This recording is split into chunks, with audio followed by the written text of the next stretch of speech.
মৰমৰ ছাত্ৰ ছাত্ৰীসকল, ফাইনেলি ৰিজাল্ট দি দিলে আৰু যিসকলৰ ভাল হৈছে শুভেচ্ছা যাচিছোঁ। আগলৈ আৰু ভাল ৰিজাল্ট কৰিব চেষ্টা কৰা। আৰু যিসকল বেয়া হৈছে তোমালোকৰ চিন্তা কৰিব লগা নাই। এনেকুৱা এটা হৈছে যে যিসকলৰ বেয়া হৈছে তেওঁলোক যাতে আৰু একো কামেই নাই তেনেকুৱা এটা পৰিৱেশ আমাৰ সমাজে গঢ়ি তোলে, কিন্তু সেইটো সম্পূৰ্ণ ভুল। আৰু তোমালোকেও ধৈৰ্য হেৰুৱাব নালাগে।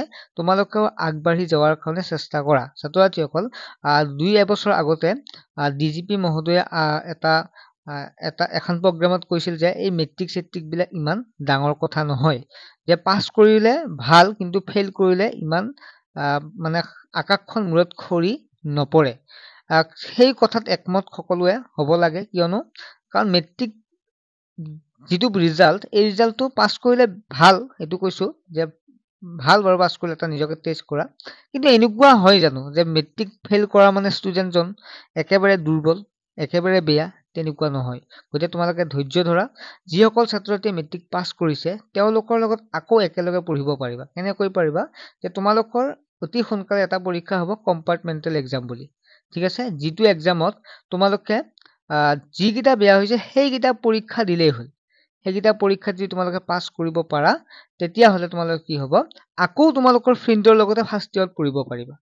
মাত্ৰ ১-২ মাহে তোমালোকৰ মানে অলপ বেয়া লাগিব, কিন্তু আকৌ নৰ্মেলি যাব আৰু লগতে তোমালোকে আকৌ ছেকেণ্ড ইয়েৰত সেই ফ্ৰেণ্ড কেইটাৰ লগতে পৰীক্ষাটো দিব পাৰিবা। গতিকে ছাত্ৰ ছাত্ৰীসকল, সেয়েহে মন ভঙাৰ প্ৰয়োজন নাই, একো প্ৰয়োজন নাই মন ভাঙি দিয়াৰ। তোমালোকে এইকেইদিন অলপ ভালদৰে পঢ়া, তোমালোকে চাবা ৰিজাল্ট ভাল হ'ব। পাৰিলে তোমালোকে এনেকুৱাকে পঢ়া যাতে ৰিজাল্টটো আৰু মই ভাল কৰিব বিচাৰোঁ। যিসকলে ভাবিছে যে মোৰ একো কৰিব নোৱাৰিম, তেনেকুৱা মানুহক দেখাই দিয়া যে তুমি কিমান তোমাৰ টেলেণ্ট আছে। কিবা এটা কাৰণত তোমাৰ বেয়া হৈছে, সেইটো স্বাভাৱিক কথা। গতিকে তোমালোকে আকৌ পঢ়া ষ্টাৰ্ট কৰি দিয়া যিকেইটা ছাবজেক্ট বেয়া হৈছে। আৰু আমি আমাৰ চেনেলৰ জৰিয়তে আমি যিমান পাৰোঁ চেষ্টা কৰিম, যিমান পাৰোঁ তোমালোকক সহায় কৰিম। তোমালোকে চিন্তা কৰিব নালাগে, চেনেলটো ছাবস্ক্ৰাইব কৰি ৰাখিবা।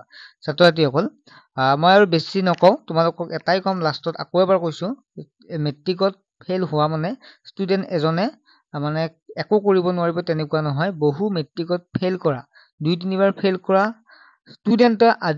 ষ্টুডেণ্ট বৰ্তমান ডাঙৰ ডাঙৰ অফিচাৰ হৈ আছে। তোমালোকে বিভিন্ন ধৰণৰ প্ৰগ্ৰেমবিলাক যেতিয়া টিভিত দিয়ে, তোমালোকে দেখা পোৱা যে কিছুমানে মেট্ৰিকত ৩বাৰ পৰ্যন্ত ফেইল কৰে আৰু তাৰপিছত কিছুমানে 3rd ডিভিজন পায়, পিছত 3বাৰৰ পিছত 3rd ডিভিজন পায়, বা কিছুমানে তেনেকুৱাকে। আমি যে চাওঁ, ৰঘুনাথ চৌধুৰীৰ কথাই ক'ব পাৰা, সকলোৱে জানে তেখেতে মেট্ৰিকত ফেইল, মানে মেট্ৰিক মানে দিয়াই নাছিল, 8 পাছ কৰিছিল। গতিকে তোমালোকৰ টেলেণ্ট আছে, মেট্ৰিকত এইবাৰহে ফেইল কৰিছে, আকৌ দিয়া, বয়স আছে। গতিকে চিন্তা কৰাৰ কাৰণ নাই, বহুত উদাহৰণ আছে।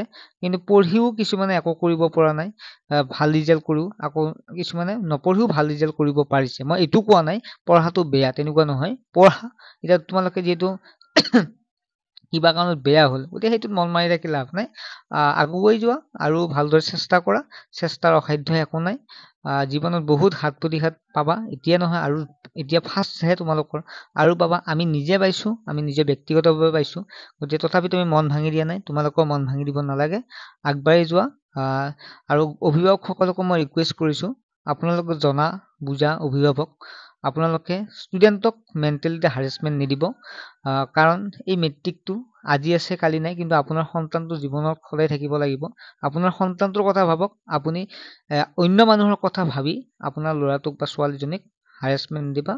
তাক বা তাইক আপুনি মেণ্টেলিটি মানে মানসিকভাৱে প্ৰস্তুত কৰি ভৱিষ্যতে আগবাঢ়িবৰ কাৰণে সুবিধা কৰি দিয়ক।